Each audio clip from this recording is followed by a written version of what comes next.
अस्सलाम वालेकुम। ये हमारे पास एक वाईफ़ाई ब्रेकर स्विच है जिसको हम वाईफ़ाई के साथ कनेक्ट करके और इसको ऑन या ऑफ़ करवा सकते हैं। इसके अलावा इसमें ओवर वोल्टेज प्रोटेक्शन भी है, अंडर वोल्टेज प्रोटेक्शन भी है और इसमें आप शेड्यूल्ड भी कर सकते हैं टाइम को कि कब आप चलाना चाह रहे हैं, कब आप इसको बंद करना चाह रहे हैं। और आप मैनुअली भी इसको ऑन और ऑफ़ कर सकते हैं और ऐप के ज़रिए भी इसको ऑन और ऑफ़ कर सकते हैं। जब आप परचेज़ करते हैं तो इस तरह की किसी और कंपनी की भी डिवाइस हो सकती है, टॉमसन की, चिंट की या और भी। मेरे पास अभी ये डिवाइस है, तो इसमें एक ये डिवाइस आती है, साथ इसका एक मैनुअल आता है और ये इस तरह के बॉक्स में आती है, ठीक है। मैनुअल पे अगर देखें तो अगर फिजिकल सेटिंग आप करना चाहें तो ये सारा उसका बताया हुआ है किस तरह आप इसकी फिजिकल सेटिंग कर सकते हैं, ठीक है। और एप्लीकेशन है वो मैं आपको भी बताता हूँ किस तरह सेटिंग कर सकते हैं। तो अभी ये जो डिवाइस है वो मैंने ऑफ़ की हुई है और इसको सप्लाई मैंने दे के यहाँ स्विच पे लगा दिया। अभी मैं इसको ऑन करता हूँ यहाँ से, ये ऑन किया तो ये मेरे पास डिवाइस ऑन हो गई है। जब डिवाइस ऑन होती है तो स्टार्ट पे ये वाली जो लाइट है वो इसकी ऑन होती है और इसका टाइमर जो लगा हुआ है वो भी 30 सेकंड का लगा हुआ है, यानी कि 30 सेकंड के बाद ये आपके पास ऑन हो जाएगी। बाय डिफ़ॉल्ट जब आप इसको परचेज़ करते हैं तो ये 30 सेकंड का होता है। इस टाइमर को आप कम या ज़्यादा कर सकते हैं अपनी मर्ज़ी के मुताबिक, ठीक है। और इस मैनुअल के ऊपर आप देख रहे हैं कि आपको ना किस तरह आपने एप्लीकेशन डाउनलोड करनी है और किस तरह आपने उसकी इनिशियली उसको डिवाइस को अपने ऐड करना है और उसकी सेटिंग वगैरह करनी है। तो जो भी ये नॉर्मली हमारे पास डिवाइस आती है तो वो डिवाइस जो है वो कनेक्ट होती है TUY एक स्मार्ट के नाम से, टोया स्मार्ट के नाम से ना एप्लीकेशन होती है। प्ले स्टोर और डाउनलोड से आप उसको ना डाउनलोड कर सकते हैं, ऐप स्टोर से भी कर सकते हैं। तो वो डाउनलोड करके आप इसकी सेटिंग कर सकते हैं। फिजिकल सेटिंग करने के लिए आपको ये सेट का बटन जो है ये दबा के रखना होता है और इसमें से आप जो सी सेटिंग करना चाहें कर सकते हैं। और ये वाला जो बटन है ये डिवाइस को पावर ऑन या ऑफ करने के लिए यूज़ होता है। इसमें ये वाला जो कनेक्टिंग यहाँ पे लिखा होता है डाउन के साथ, इसको आप जब प्रेस करके रखेंगे तो ये आपकी जो वाईफाई वाली लाइट है ये आपके पास ऑन हो जाएगी। जब आपने ऐप के साथ कनेक्ट करना है तो आपने इसको प्रेस करके रखना है। 5 से 6 सेकंड के लिए आप इसको प्रेस करके रखेंगे तो आपके पास वाईफाई वाली जो लाइट है वो ऑन हो जाएगी, ठीक है। ये वाईफाई वाली लाइट ब्लिंक करने लगी है और इसके बाद जैसे ही आप इसको ऐप से कनेक्ट करेंगे तो ये स्टेबल हो जाएगी। तो अभी हम इसके बाद ऐप पे जाते हैं और देखते हैं कि ऐप की सेटिंग, ऐप से किस तरह इसकी सेटिंग की जा सकती है। अच्छा, तो इसके बाद जो है फिर हम ऐप के ऊपर आ जाएंगे। आप देख सकते हैं स्क्रीन के ऊपर टोया के नाम से एप्लीकेशन शो हो रही है।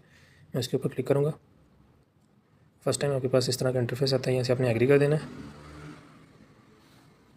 अगर तो आपने अकाउंट बनाना है तो आपने साइनअप करना है, वरना आपने लॉगिन करना है। साइनअप करने के लिए आपको एक ईमेल चाहिए होगी और उसके ऊपर OTP आएगा। मैं साइनअप कर चुका हूँ तो मैं यहाँ से लॉगिन करूँगा। लॉगिन करने के बाद यहाँ पे जो मेरी मेल है वो मैं मेल लगाऊँगा और जो मैंने पासवर्ड सेट किया हुआ है वो वाला पासवर्ड लगाऊँगा।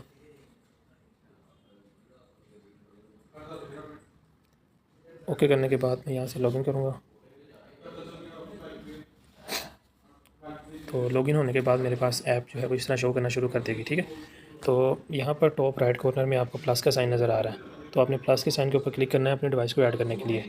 जैसे मैं यहाँ पर प्लस के साइन पे करूँगा तो मुझे ऐड डिवाइस का कह रहा है, तो मैं यहाँ से ऐड डिवाइस कर लूँगा। अच्छा, ये ना ब्लूटूथ अगर आप फर्स्ट टाइम करेंगे तो ये कहेगा कि ब्लूटूथ ऑन करें और अपनी लोकेशन ऑन करें। तो अब यहाँ से अपनी ब्लूटूथ और लोकेशन ऑन कर देंगे तो ये ऑटोमेटिकली आपके जो नियर बाई डिवाइस है वो करने लग जाएगा। अच्छा, इसके लिए आपने ये देखना है अगर आपकी जो लाइट ब्रेकर के ऊपर वाईफाई वाली है अगर वो ब्लिंक नहीं कर रही तो अपने कनेक्टिंग वाले बटन को 5 सेकंड तक प्रेस करके रखना है। आप 5 सेकंड तक प्रेस करेंगे तो वो वाईफाई वाली लाइट ब्लिंक करने लग जाएगी, ठीक है। अब जैसे वो ब्लिंक करनी शुरू हुई तो यहाँ से मेरे पास ब्रेकर शो हो गया, ठीक है। तो मैं यहाँ से उस ब्रेकर को ऐड कर सकता हूँ। दूसरा ऑप्शन है आप ऐड मैनुअली भी कर सकते हैं। अगर उस तरह आपकी नहीं शो हो रहा तो आप देखेंगे आपकी ना लेफ्ट साइड पे एनर्जी वाला ऑप्शन आ रहा है। यहाँ से आप एनर्जी पे जाएंगे, स्मार्ट इलेक्ट्रिक मीटर में स्मार्ट वाईफाई पे जाएंगे तो यहाँ से भी आप इस पर क्लिक करेंगे तो ऐड कर सकते हैं, ठीक। लेकिन मैं जो है वो क्योंकि मेरे शो हो रहा है तो मैं उधर से ही उसको करूँगा,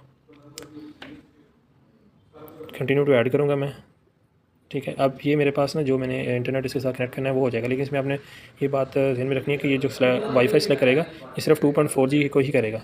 तो मैं यहाँ पर ऐसे एनर्जी 2.4G जो मेरे यहाँ पर इंटरनेट है मैं उसके साथ कनेक्ट कर लूँगा। इसको कनेक्ट करने के बाद मैं जब वहाँ वापस आऊँगा अपनी ऐप के ऊपर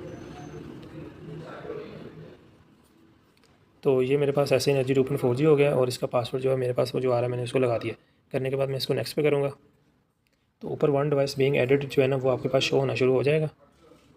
और अच्छा, तो जब आपका ब्रेकर ऐड हो जाएगा यहाँ से आपने डन पे क्लिक किया, आपके पास जो है अभी ब्रेकर मेन होम पेज पे शो होना शुरू हो जाएगा। अच्छा, ये इसका ना डिस्प्ले आ गया है। अच्छा जी, इस पेज पे आने के बाद आप देखेंगे यहाँ पे नीचे ना आपको 4 टैब नज़र आ रहे हैं, ठीक है। तो पहला जो है ऑफ़ या ऑन है, इससे आप डिवाइस को ऑफ़ या ऑन कर सकते हैं। जैसे मैं इसके ऊपर अगर ऑफ़ लिखा आ रहा है तो डिवाइस ऑफ़ है, अगर मैं इसके ऊपर क्लिक करूँगा तो ऑन होगा। आप डिवाइस की आवाज़ भी सुनिएगा, ठीक है। ऑन भी हो गया, ऊपर डाटा भी शो हो गया, ठीक। इसके बाद एक्सपेंसेस वाला टैब है और फिर शेड्यूल्ड है, फिर सेटिंग है। पहले सेटिंग में हम चले जाते हैं। सेटिंग में जाके जो भी अगर कोई अलार्म वगैरह आया होगा तो वो यहाँ से आपको शो होगा। कोई सेटिंग आप म्यूट करना चाह रहे हैं, ट्रिप की सेटिंग आप इनेबल करना चाह रहे हैं, ठीक है। फिर ओवर करंट की सेटिंग है, इसको आप कम या ज़्यादा कर सकते हैं। ओवर वोल्टेज का अलार्म कब आए, अंडर वोल्टेज का, इसी तरह लीकेज करंट का। पासवर्ड आप इसमें सेट या चेंज कर सकते हैं। बाय डिफ़ॉल्ट पासवर्ड जो होता है वो इसका टेट्रा ज़ीरो होता है, ठीक है। तो अगर आप चेंज करना चाहें तो चेंज कर सकते हैं। तो मैं यहाँ से नहीं चेंज कर रहा, बैक आ जाता हूँ। अभी हम मेन जो इसका फ़ीचर है वो शेड्यूल वाले पे जाते हैं। शेड्यूल वाले फ़ीचर पे आ गया मैं। यहाँ से जाके मैं कोई टाइमर ऐड कर सकता हूँ, ठीक है। मैं यहाँ पे ऐड पे जाता हूँ।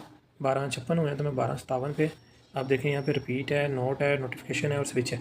तो रिपीट अगर आप एक से ज़्यादा बार इसको करवाना चाह रहे हैं, ठीक है, उस कोई नोटिफिकेशन आप कह रहे हैं, आपको नोटिफिकेशन आए, कुछ नोट आप लिखना चाह रहे हैं, स्विच के ऊपर आप इसको ऑन या ऑफ़ करवाना चाह रहे हैं, वो आपको आ जाएगा। कभी मेरा डिवाइस ऑन है तो मैं इसको ऑफ़ करवाना चाह रहा हूँ तो मैं यहाँ से ऑफ़ पे क्लिक कर दूँगा और 12:57 की बजाय मैं 12:58 पे कर दूँगा, ठीक है। तो 12:58 के ऊपर जो ये मेरा ऑफ़ हो जाएगा, ठीक है। इसी तरह मैं इसकी शेड्यूल और भी ऐड कर सकता हूँ। अगर मैं इसको दोबारा ऑन करवाना चाह रहा हूँ तो मैं इसको अब ऑन के लिए मैं 12:59 पे इसको ऑन करवाना चाह रहा हूँ। नीचे स्विच वाले में मैं ऑन ही रहने दूँगा।